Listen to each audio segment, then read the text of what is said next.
Tirupati rural మండలం అవిలాల గ్రామంలో ఉన్న సర్వే నంబర్ 176, 179కు సంబంధించి ఓ వృద్ధ దంపతులు ఈ స్థలం మాదేనని మేము ఎప్పుడో 20 సంవత్సరాల క్రితమే కొన్నామని, తమ స్థలాన్ని అన్యాయంగా తెలుగుదేశం కూటమికి సంబంధించినటువంటి వాళ్ళు ఆక్రమించి అధికారులతో కుమ్మక్కయి వాళ్లకు హక్కు అంతా కూడా రాయించుకునేసి మమ్మల్ని పూర్తిగా వీధిన పడేశారు, మాకు ఆత్మహత్య శరణ్యమని గత కొంతకాలంగా వాళ్ళు ఆందోళనలు చేస్తున్నారు.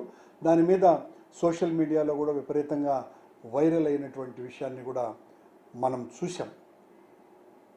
వాళ్ళు న్యాయం మాది అన్నప్పుడు న్యాయం పక్కన నిలబడాల్సినటువంటి అవసరం వైఎస్ఆర్ కాంగ్రెస్ పార్టీ మీద ఉన్నది.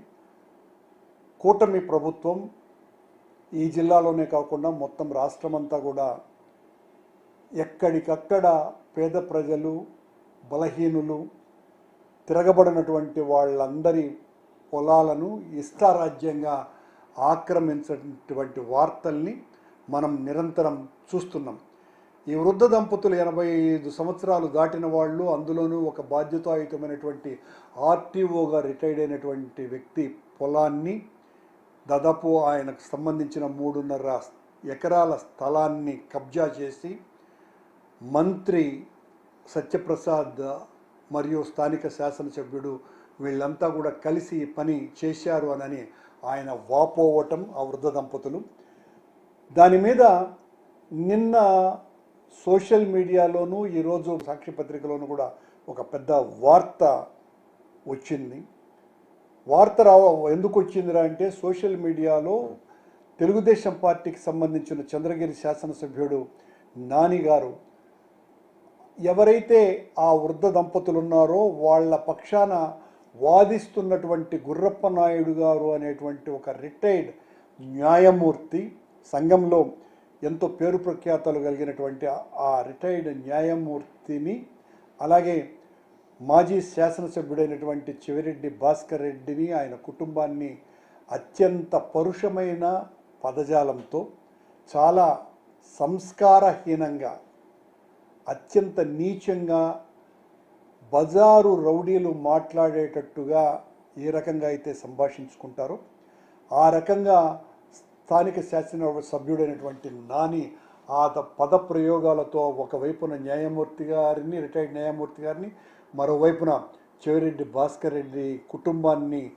దూషించటం, దుర్భాషలాడటం, బూతులు తిట్టడం, అది సహజంగా బాగా తప్పతాగి గంజాయి సేవించి నడివీధుల్లో అర్ధరాత్రి కొట్లాడుకునేటువంటి గూండాలు లాంటి వాళ్ళు మాట్లాడేటువంటి భాషగా మనం ఇప్పటి వరకు చూడడం జరిగింది.